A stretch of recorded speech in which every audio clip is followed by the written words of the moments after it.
The future of project management is changing fast. On Projectified with PMI, we'll help you stay ahead of the trends as we talk about what that means for the industry and for everyone involved. I'm Stephen W. Maye for Projectified with PMI. For an easy way to stay up to date on Projectified with PMI, go to iTunes, Stitcher, Google Play Music, and pmi.org/podcast.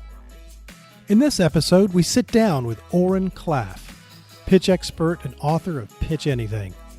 Oren explains why the art of pitching is a crucial skill for project leaders. He describes ways we can increase buy-in to our ideas, proposals, and recommendations, and sell our vision of the future to our stakeholders and teams. Oren also shines a light on common pitfalls people encounter while working to inform and influence those around them. Oren, you and I have had an opportunity to talk a little bit about your work and what you've been able to capture in Pitch Anything. I think we agree there's a real relevance to project professionals. In some ways, it might be easy to dismiss kind of the idea of pitching, but I think what you're really talking about is persuasion and influencing, and in some cases presenting, and maybe more importantly, being heard. Am I misstating what you're after here? Well, I think one thing that I see all the time is a group or a person will come in and pitch a project, and they'll be in the zone and they'll be excited about it and passionate about it, and they'll just hit all the right marks, and the audience or the buyers or the stakeholders are just in the right mood, and it's just that perfect day, and the project gets approved and it's on the way.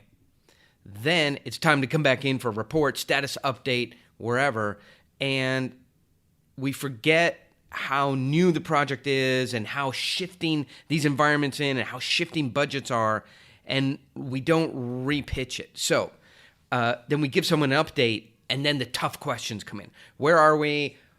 It's all the analytical stuff. So I view it like when you go in to pitch a project and get it signed off on, it's sort of you're lowering a dome. There was a show, Under the Dome. You're lowering a dome over you and the stakeholders and the buyers and everybody. And then you're building a world under that dome, which has rules that you create. It's your project. And so then when the project gets approved and everybody's bought in and people love it, the dome raises and you go back into the greater world. Right.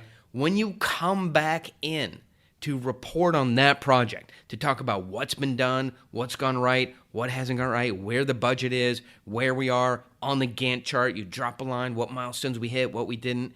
It's best to drop that dome back over to create this environment. And that requires a lot of the same processes that you use to win the project in the same place. I'm not saying you have to come in and win it all over again, but I'm saying it is worthwhile to come back in and create the excitement, the passion, the interest, the intrigue, the novelty, the color that initially got this thing kicked off. I love that, and I had not heard you describe it that way before, so I will be using that. But I love the idea because I think that especially where a project is very forward-looking and has a significant change component, part of what's under that dome, and again, I'm throwing this out there for you to tell me if I'm understanding you, part of what's under that dome is an understanding of the future, because so much of what's outside of it, you lift that dome, you walk out of that meeting, is all the stuff from today and from yesterday that we're fooling with, but the project may be about something that's not today's reality. So is that part of it, suspending today's reality and getting the future under the dome? Projects are about the future, especially in my business when you go out and you're trying to raise money. You're telling people, give us $10 million and we'll make this version of the future happen. And somebody's only going to give you $10 million, $20 million, $50 million, whatever it is, if what you're saying feels very likely to happen. So how do you make the future feel likely to happen? You give very strong supports to the things that have to happen. So for example, if we're going to do a startup, we have to get the website up, the traffic funnel has to start coming in. We have to get the cost of acquiring a customer down below $1. The customers have to use the software or the service for more than a year in order to make So these are the assumptions about what we're creating. So in order to tell somebody something's going to happen in the future, you have to boil it down to assumptions. And then you have to make those assumptions feel very, very likely to happen.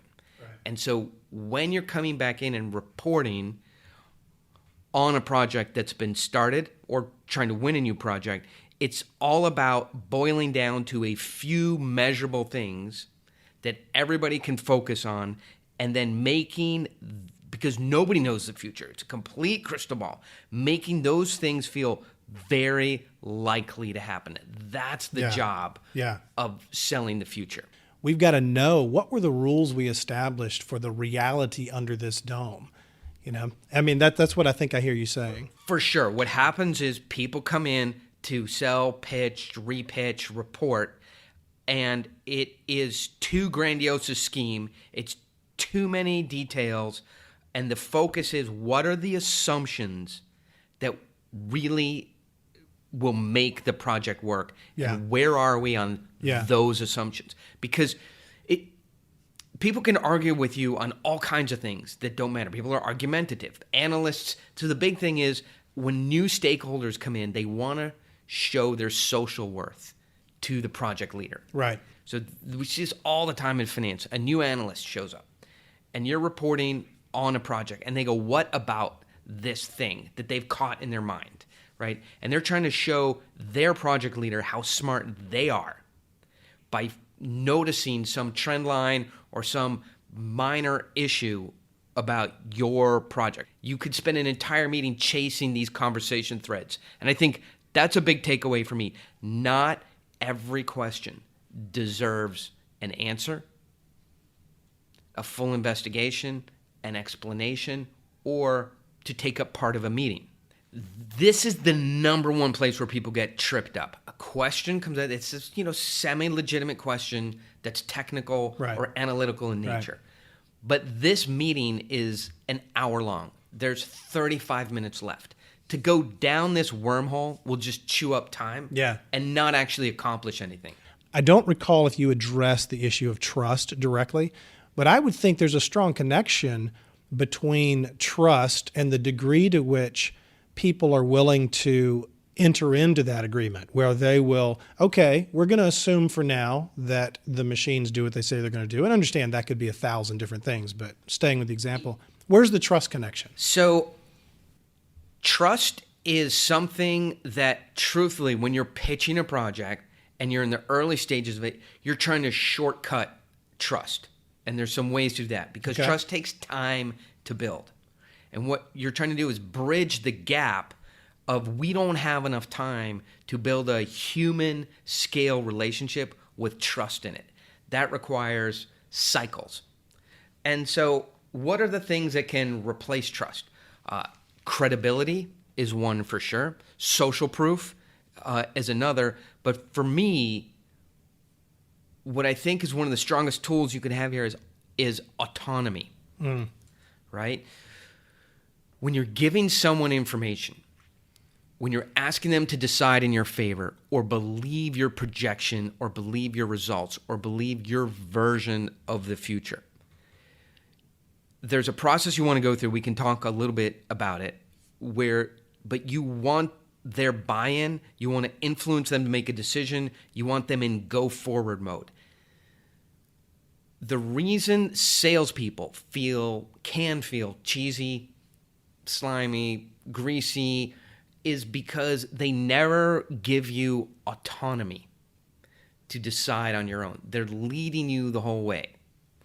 And so we want to make strong arguments that are well supported with good information in the right order, but we can't forget to give autonomy. Because if we had a year to, if you and I had a year, 2 year, 5 year relationship, if we went to college together and you had jumped in and helped me with my midterm when I couldn't make it happen. And then, you were breaking up with your girlfriend, and I stepped in and I talked to her, and you guys got back together, and then we were drinking buddies, and then we got our first jobs together, and then we vacationed in the Caribbean, and something happened. We just build this relationship over years. Then I could just say, Steven, just trust me on this one, right? And we have that huge rapport and trust. You go, right. I don't like it, but I've known you for 15 years.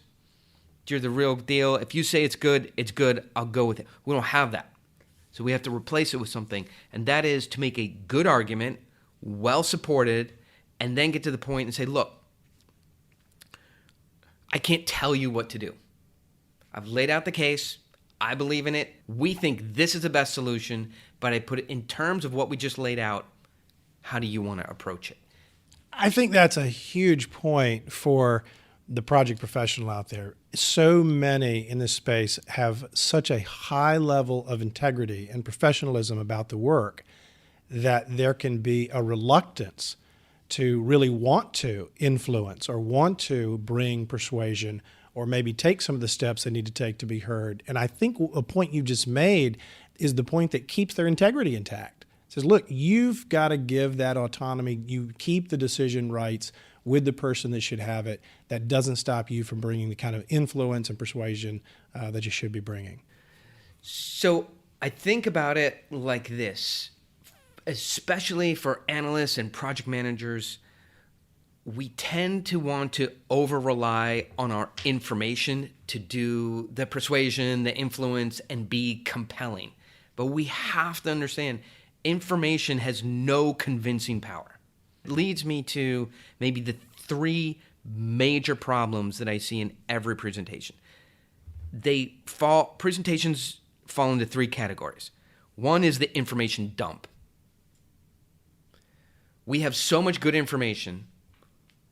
We give as much of it as quickly as possible, and we leave it to the stakeholder, the buyer, the other side to organize the narrative and just be convinced by the information. And we have had time to live with the information, understand how it all fits together and why it's important and how it's compelling. We can't leave it to the audience, the listener, the other side to organize the compelling information. But we have a sense in our own mind, hey, if we just give them all these bits of compelling information, they're going to form an argument in their head, or any one of these pieces is going to be so convincing, they'll just fall into our way of thinking. So the information dump is a problem, and there's a solution for it. The second one that we see pretty frequently is the all bun, no meat. I think today, if you watch the news, they're calling it a nothing burger. Might call it an air biscuit. Yeah. Whatever. But it is all bun, no meat. All bun. It's a big white bread with mayonnaise, maybe a salty old pickle, but there's no meat in there. I can tell you, when we go pitch private equity firms, our company will go in and pitch for an hour. These private equity firms, they literally want 7 pieces of information. And they'll just sit there slumped in their chair, looking at their iPhone until they get one of those pieces. They'll write it down, check it off, be alert for a minute in case another piece of information they need is coming down. And they've learned over time, it's better just to let the company spin, talk for an hour, get the pieces of information they need. But this is why it looks like people aren't paying attention. They're checking their phone. Their eyes are glazed over. Yeah, you probably ran too long. Span of human attention is 20 minutes. But really, you're not answering the questions that are in their mind in the order that they're having it. I can tell you, people ask me all the time, they say, hey, Oren, how do you deal with when you're giving a presentation and you're really in your groove and somebody interrupts you with a question? I go, I don't know. I haven't had that problem for 10 years. Real presentations are organized on a narrative arc. We'll talk about that in a minute, such that you are answering the questions that are going to pop up in the audience's mind in the order they're having the questions. So if you're answering the questions as they come up, you're not getting interrupting questions. You're not getting big questions at the end. So we had a company come in. I don't want to pick on them, but they're a Uber for women by women. So it's sort of safety message, and they're Sure. on NPR, and they're a client of ours. And Cassandra was giving the pitch, and I asked her a question at the end. She goes, "Oh, I always get that question." I go, "Oh my God, for God's sake. If you always get this question, why isn't it baked into the first 3 minutes of the pitch?" Right? Let's get rid of the obvious questions during the presentation. I have some good stories there. But anyway, we were summarizing the 3 problems. One is the information dump. The second is the nothing burger, the all bun, no meat. And the third is you got the right information, but it's in the wrong order. And so those are the 3 presentation problems that are, if I see 1,000 presentations in the next 6 months, 990 of them will have those problems. Yeah. So you very likely have the right information. It's putting it correctly on the narrative arc. And I think for project managers, it is this understanding that's most important. A presentation, whether it's the first one to win the project or a follow-on one, still has to follow a storyline. Stories have a setup, a path to payoff, and a payoff. Same structure, but now it's a little bit more nuanced. So the setup is we're lowering the dome, creating a social environment in which we control the assumptions and a lot of the social rules. Society is out there, but we're closed off in this room, in this meeting, on the Skype call, whatever it is, and we're establishing the rules. And there's ways to do that without offending people or without shocking people, but we got to lower the dome. Then there has to be a setup. And the setup is to get people into your swim lane, stop them thinking about what's on their phone, the other projects they're involved in, where they're going on vacation. But you don't know what's in the minds of others, right? But what we do have to do is give a palate cleanser, and that is the setup. That is the big idea, right? And all setups that I've ever done successfully follow one basic formula. What is changing in the world dramatically? How that change is likely to affect people, and the notion that companies, projects, people that don't prepare for the new world order, the way things are going to be after the change, are going to be the backmarkers, are going to be the least profitable companies, are going to be the projects that don't fail, or the projects that aren't successful, or the projects that are completed but aren't useful. Now, just to be clear, so when you give this idea of what's changing in the world, is the scope of that world different in every context? It is. So it can literally be what's changing in the world, or it can be what's changing in my department. But it is change. 90% of the human mind is dedicated to detecting change. And we're very responsive to fear because this is how we evolved. Today, one of the most useful tools in communicating things in our workaday is email. However, if anything goes wrong in a project, we all know that email would be subpoenaed, sequestered, and gone through out of context. There is going to be a new world order of people who know how to sequester and protect and defend their email so they're not brought to task for something that was not their fault. So that will make people put down their phone, stop checking email, stop making mental lists, and pay attention, because something is changing, and people who don't adapt to that change are going to fall behind or be punished in some way. What's behind it? What's most significant for us to understand in terms of the research and the science behind the messages that you bring? Once we start to understand what are really the mechanics of the mind and what are really the things that trigger fear and excitement and desire in us, we can respond to the business world around us a lot easier. You talked about a number of things around creating context, around bringing people kind of under the dome. You talked about the importance of sequencing, that we may be bringing the right information, but we're not always bringing it in the right order. Tie that back to the science. And I know you've talked a good bit about neuroscience and other settings. You've written about it. Tie that back, that sequencing and so forth, selection of information, back to the neuroscience. Sure. So we talked about, let's go back into some formula, because I know in project management we like formula. So clearly a formula is a setup, path to payoff, payoff. All right, so let's use that as a formula. If we begin a meeting with something that is already known, well understood, and has been covered before, what happens is the neocortex of the people we're trying to communicate to shuts down largely or almost entirely, because the neocortex, that is a smart, linguistic, language-capable part of our mind, has some rules. And so as the brain starts to send the neocortex, a very specific part of the brain, information, one of the rules the neocortex has is, don't send me problems that I've solved before.